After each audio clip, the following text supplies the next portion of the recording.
महाभारत में एक बड़ा सुंदर प्रसंग आता है। जिस समय पर पांडु की मृत्यु हुई, तो पांडु की मृत्यु के बाद उसकी दो पत्नियां, कुंती और माद्री, ये दोनों सती होना चाहती थी।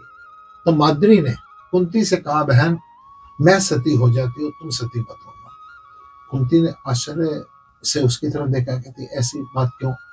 कहती बहन तेरे 3 बच्चे हैं, मेरे 2 बच्चे हैं, और मैं तेरे तीनों बच्चों का पालन पोषण अच्छी तरीके से नहीं कर पाऊंगी, लेकिन मुझको विश्वास है कि तुम मेरे भी दोनों बच्चों का पालन पोषण भली प्रकार से कर लोगी। युधिष्ठिर, भीम और अर्जुन कुंती के पुत्र थे, नकुल और सहदेव माद्री के पुत्र। इस प्रकार से माद्री ने अपने दोनों बच्चे कुंती को सौंप दिए और माद्री सती हो गई। और कुंती ने इन 5 बच्चों को संघर्ष करके, वनवास व्यतीत करके, अनेक त्याग करके, तप करके, हमेशा कौरव पांडवों की अनेक परेशानियों के बीच जूझते हुए इन बच्चों का बड़ा सुंदर तरीके से पालन पोषण किया। और ये सारे के सारे, धर्म की बात करें तो युधिष्ठिर जी, और अगर बल की बात करें तो भीम जी, इस प्रकार अलग अलग योग्यता 5 बच्चों में कूट के भर दी।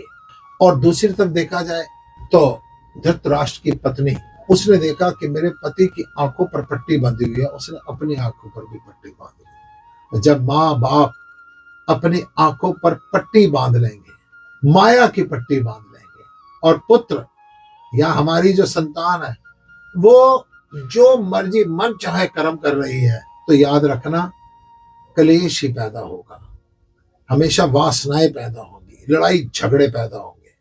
इससे हमारे को क्या ज्ञान मिल रहा है? आपके पास सब कुछ हो भी तो बच्चों को थोड़ा सा स्ट्रगल, अभाव में मत जीने दें, लेकिन उनको एक एक पैसे की वैल्यू का बोध करवाइए। हम जब छोटे छोटे होते थे ना, तो हमारे को याद आता है, हमारे पास तख्ती होती थी राइटिंग सुधारने के लिए। तो एक बार लड़ाई हुई और तख्ती से हम एक दूसरे को मारते हैं, हमारी तख्ती टूट गई। और हमने अपने माता जी से आकर कहा कि माँ तख्ती चाहिए, तो उन्होंने कहा पहली तख्ती का। तो मैंने कहा टूट गई। कहते टूटी हुई मेरे को दिखा।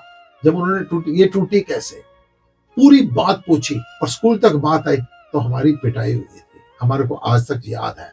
यानी आप बच्चों की अगर अच्छी बुरी हर डिमांड को पूरा करते चले जाते हो, तो आप ये मत समझना कि वो युधिष्ठिर बनेगा, वो अर्जुन बनेगा, वो नकुल बनेगा, सहदेव बनेगा या भीम बनेगा। वो पक्की बात है, अगर बच्चे की हर डिमांड को आप पूरा कर रहे हैं, अगर आपकी आंखों पर पट्टी बंधी हुई है, तो याद रखना वो हमेशा कौरव बनेंगे। बच्चों के साथ प्रेम कीजिए। जो आदमी बच्चों के साथ प्रेम करता है वो मोह पाश में नहीं फंसता। अब मोह पाश और प्रेम में क्या फर्क है? एक बेटा हमारे पास आया, आके कहता है स्वामी जी मैंने विदेश जाना है, लेकिन मम्मी जाने नहीं दे रही है। मैंने माँ को बुलाया, कहते नहीं नहीं महाराज जी हम यहीं पर रह लेंगे, कम खा लेंगे। मैं कह नहीं, ये तेरा मोह है, तो इसको तरक्की में बाधक बन रही है, इसको तो स्वतंत्र छोड़। ये वहां जाके स्ट्रगल करेगा, अरे महाराज जी इसको तो रोटी पकानी भी नहीं आती, चाय बनानी भी नहीं आती। मैं कह जितना संघर्ष करेगा ये उतनी तरक्की करेगा। तो आज वो बच्चा इतना शाइनिंग स्टार है, यानी उससे प्रेम किया। अगर बच्चों से प्रेम करते हो तो थोड़ा थोड़ा कठोर बन जाओ, अगर बच्चों से मोह करते हो तो कठोरता करने की जरूरत नहीं है। ये महाभारत के एक प्रसंग से हमको ज्ञान मिलता है। बच्चों को समय समय पर डांट, दुलार, थोड़ा थोड़ा कहीं पर अभाव दिखाना, पैसे की वैल्यू को समझाना, बड़ों का आदर करना, बच्चों के सामने अपने परिवार के किसी भी बड़े की आलोचना मत करना, इन चीजों का ध्यान रखना। अगर चाहते हो बच्चों का भविष्य उज्जवल हो और आपका भविष्य भी उज्जवल हो। ओम।